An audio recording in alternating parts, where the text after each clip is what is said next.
तर राजगर्जना पुढच्या काही वेळात होणार आहे आणि त्यासाठी आपण थेट जातोय शिवाजी पार्क मैदानात। माझी सहकारी प्रणाली कापसे आता आपल्या सोबत आहे आणि प्रणाली सोबत संदीप देशपांडे ज्यांच्यावर नवी जबाबदारी आहे। संदीप देशपांडे काय म्हणतायत जाणून घेत आहेत आमच्या प्रतिनिधी प्रणाली।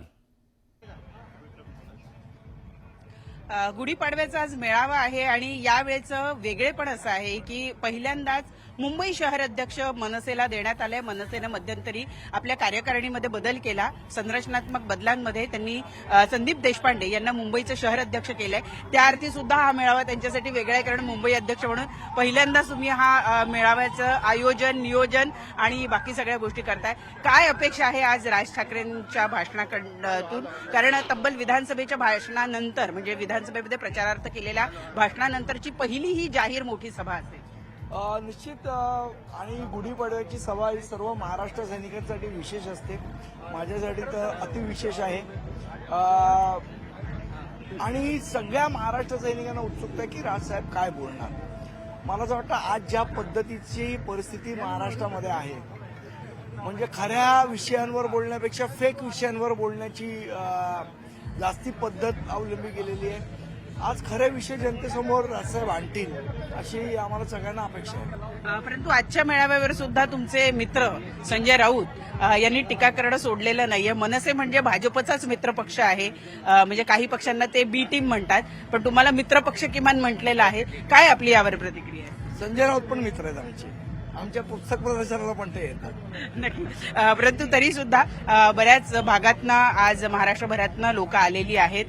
यावेळेचं नियोजन कशा पद्धतीनं आहे, साधारणतः राज ठाकरे किती वाजेपर्यंत बोलायला उभे राहतील आणि जसं मी म्हणाले काय काय अपेक्षा आहे, कारण मध्यंतरीच्या काळात औरंगजेब असेल, वाघ्या कुत्रा असेल, संतोष देशमुख यांचं एवढं मोठं हत्याकांड घडलं, त्या प्रकरणामध्ये एका मंत्र्याला राजीनामा द्यावा लागला। या सगळ्या मुद्द्यांवर राज ठाकरे आज बोलतील अशी अपेक्षा आहे। हो, निश्चितपणे आज ज्या पद्धतीने महाराष्ट्रामध्ये एखाद्या घटनेला धरून जाती जातीमध्ये विष पेरलं जात आहे किंवा शेतकऱ्यांच्या आत्महत्या होत आहेत, आज कर्जमाफी देणार नाही असं राजरोसपणे सांगितलं जात आहे, ज्याचं वचन त्यांनी दिलं होतं। मला वाटतं या सगळ्या विषयांवर साहेबांनी बोलावं अशी महाराष्ट्राची अपेक्षा। धन्यवाद आमच्याशी संवाद साधल्याबद्दल। तर आपण आता व्हीव्हीआयपी गेटवर आहोत, या ठिकाणी आपण पोलिसांचा पहारा बघतो आहोत। साध्या वेशात सुद्धा पोलीस आहेत। 39 नावं देण्यात आलेली आहेत, त्यांनाच आतमध्ये प्रवेश दिला जाणार आहे। व्हीव्हीआयपी एंट्रन्स हा संपूर्ण आहे आणि इथून व्हीआयपी आतमध्ये जातील आणि त्यानंतर पूर्णपणे या ठिकाणी सगळी जी पोलिसांची यंत्रणा आहे ती सज्ज ठेवण्यात आलेली आहे, त्यामुळे इतर कुणालाही या ठिकाणी प्रवेश देण्यात येणार नाहीये।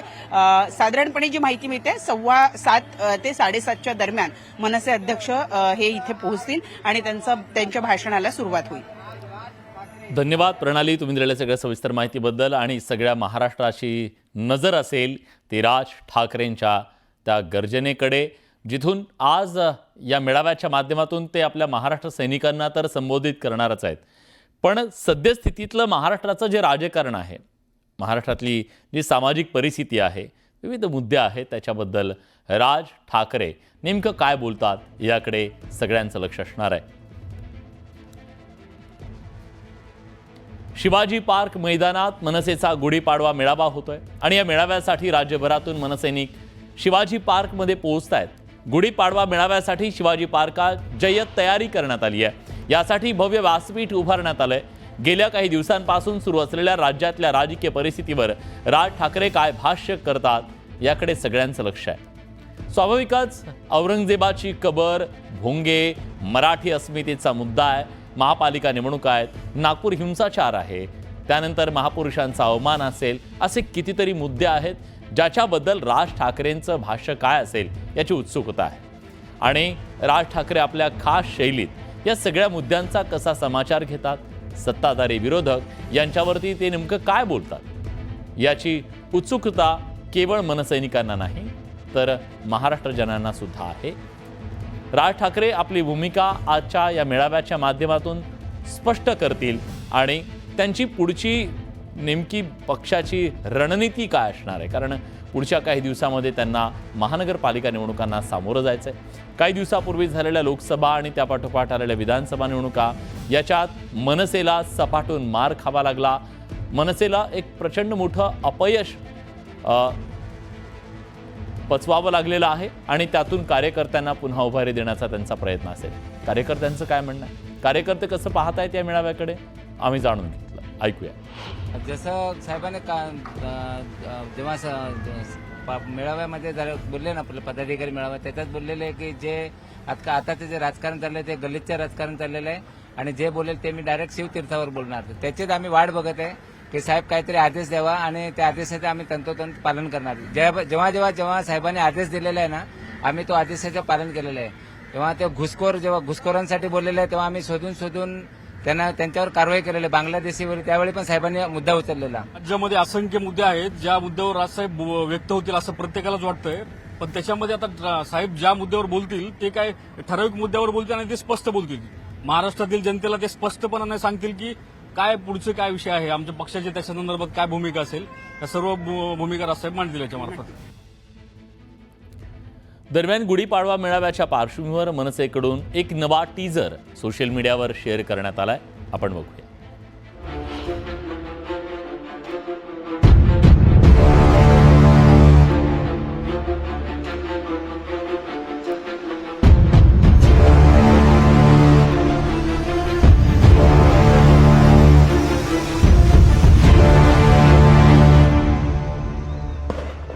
जमलेल्या माझ्या तमाम हिंदू बांधवांनो, भगिनींनो आणि मातांनो,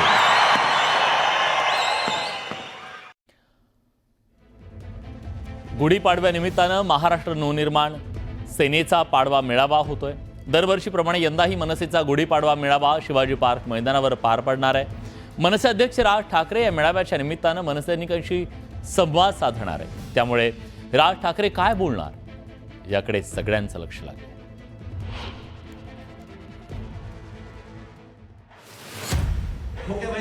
आपली विधानसभा भरली आहे, हसतायत आणि बाळा नांदगावकर साहेब, गंगेचं पाणी कोण पिईल ते पाणी? श्रद्धेला पण काय अर्थ आहे की नाही?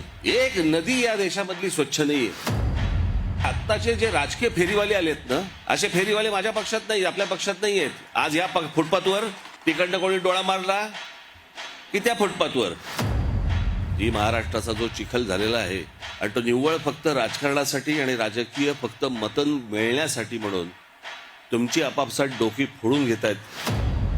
गुढीपाडव्याचा मेळावा आहे, आता तिकडे जर समजा मी दांडपट्टाच फिरवणार असेल तर चाकूसुरे कशाला काढू आत्ता मी?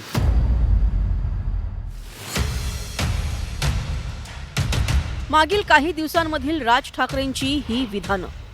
साधारणतः 2 आठवड्यांआधी पिंपरी चिंचवडमध्ये झालेल्या मनसे वर्धमान दिनाच्या सभेत बोलतानाच राज ठाकरेंनी पाडवा मेळाव्यात दांडपट्टा चालवण्याचं विधान केलं.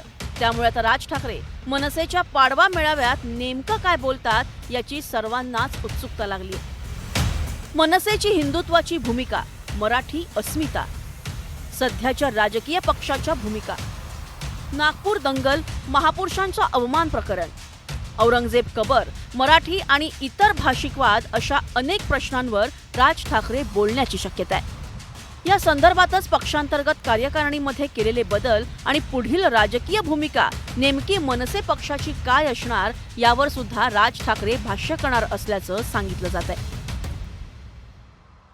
पुढील जी वाटचाल आहे, जी स्थानिक स्वराज्य संस्थेच्या आता निवडणुकी लागणार आहेत, नगरपालिका असेल, पंचायत समिती असेल, जिल्हा परिषद असतील, तर या निवडणुकी संदर्भात आम्हाला ते काय मार्गदर्शन करणार आहेत आणि आता राज्यामध्ये ज्या घडामोडी चालू आहेत त्याबद्दल त्यांनी आताच काही दिवसापूर्वी सांगितलं होतं की मी ते सर्व गोष्टी आज उघड्या करणार आहेत. त्यामुळे आमच्यामध्येच खूप उत्सुकता आहेत की आज राजसाहेब काय बोलतील. माननीय राजसाहेब असे आमचे नेते आहेत की त्यांच्याकडं महाराष्ट्रामध्ये कोणतेही प्रश्न सोडवण्याची ताकद आहे आणि येणाऱ्या महानगरपालिकेच्या निवडणूक